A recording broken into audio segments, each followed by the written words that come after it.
ചേലക്കരയിലേക്ക് ഒതുവും. അവിടെ MS ലിഷോയുണ്ട്. ലിഷോയ്, ചേലക്കരയിലെ ഇഞ്ചോടിഞ്ച് പോരാട്ടത്തിന്റെ പ്രതിനിധിയായിരുന്നു പ്രചാരണ രംഗത്ത്. നാളെ എപ്പോഴറിയാം ആദ്യ ഫലസൂചന? അവിടുത്തെ വോട്ടെണ്ണൽ എങ്ങനെയാണ് ക്രമീകരിച്ചിരിക്കുന്നത്?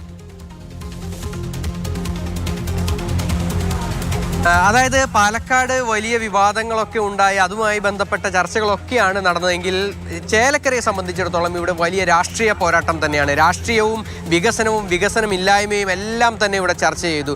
ഏറ്റവും പ്രധാനപ്പെട്ട ഒരു കാര്യമെന്ന് പറയുന്നത് 177 ബൂത്തുകളാണ് ചേലക്കര മണ്ഡലത്തിൽ ഉള്ളത്. ആ 177 ബൂത്തുകളിൽ ആദ്യം എണ്ണിത്തുടങ്ങുന്നത് വരവൂർ മേഖലയാണ്, വരവൂർ പഞ്ചായത്താണ്. വരവൂർ ദേശമംഗലം പഞ്ചായത്തുകളാണ് ആദ്യം എണ്ണുന്ന 2 പഞ്ചായത്തുകൾ.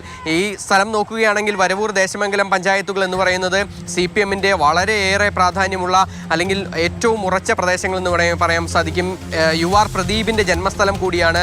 അങ്ങനെ നോക്കുമ്പോൾ LDF-ന് വലിയ തോതിലുള്ള മുന്നേറ്റം നടത്താൻ കഴിയുന്ന ഒരു പ്രദേശം കൂടിയാണ്. അതിനുശേഷം വള്ളത്തോൾനകളായാലും പാഞ്ഞാളായാലും ചേലക്കരയിലെത്തുമ്പോഴാണ് പിന്നീട് 5ാമതായാണ് ചേലക്കര പഞ്ചായത്ത് എണ്ണുക. അവിടെ എത്തുമ്പോൾ UDF-ന് മേൽക്കൈ ഉണ്ടാകുമെന്നുള്ളതാണ് UDF വൃത്തങ്ങൾ പറയുന്നത്. അവരുടെ ഒരു പ്രതീക്ഷ അതാണ്. കൊണ്ടാഴി പഞ്ചായത്തിലും UDF-ന് ഏറെ പ്രതീക്ഷയുണ്ട്. അവർ ഭരിക്കുന്ന പഞ്ചായത്താണ്. പിന്നീട് തിരുവല്ലാമല പഞ്ചായത്തിലും UDF ആണ് ഭരിക്കുന്നത്. അതുകൊണ്ട് അവിടെയും അവർക്ക് പ്രതീക്ഷയുണ്ട്.